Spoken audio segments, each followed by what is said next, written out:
சென்னை யானைகவுனியில நகை பட்டறைக்குள்ள புகுந்து உரிமையாளரை தாக்கி 80 லட்சம் ரூபாய் மதிப்புள்ள 800 கிராம் தங்க நகைகளை இருவர் கொள்ளையடிச்சிட்டு போன சிசிடிவி காட்சிகள் வெளியாக இருக்கு.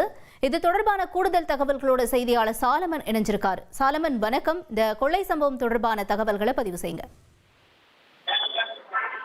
சென்னை யானைகவுனியில ஜெகதீஷ் என்பவர் நகை பட்டறையை நடத்தி வருகிறார்.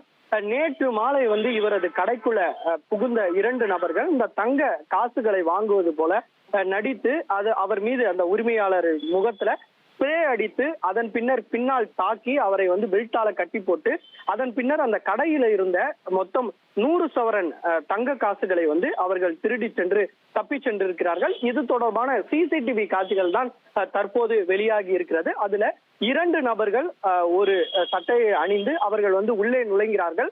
அதன் பின்னர் ஒரு 20 நிமிடமாக அந்த கடையில இது போன்ற சம்பவம் தாக்குதல் நடத்தி அதன் பின்னர் கொள்ளையடிக்கக்கூடிய சம்பவமானது நடைபெற்று அதன் பின்னர் உள்ளிருந்து அவர்கள் வேறு சட்டையை அணிந்து கொண்டு அவர்கள் வெளியே தப்பி செல்லக்கூடிய அந்த சிசிடிவி காட்சிகளை அதுதான் பதிவாகி இருக்கிறது. அவர்கள் உள்ளே சென்று தாக்குதல் பின் ஒரு 20 நிமிடம் கழித்து தான் இந்த சம்பவம் நடந்த பின்பு 20 நிமிடம் கழித்து தான் அந்த காயமடைந்த உரிமையாளர் அவர் வெளியே வருகிறார் ரத்த காயத்துடன்.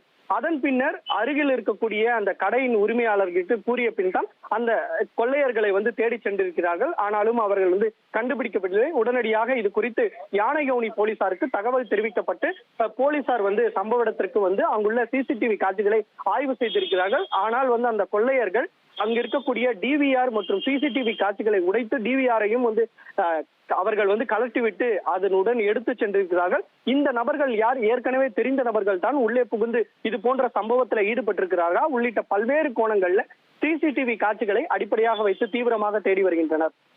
தகவல்களுக்கு நன்றி சாலமன்.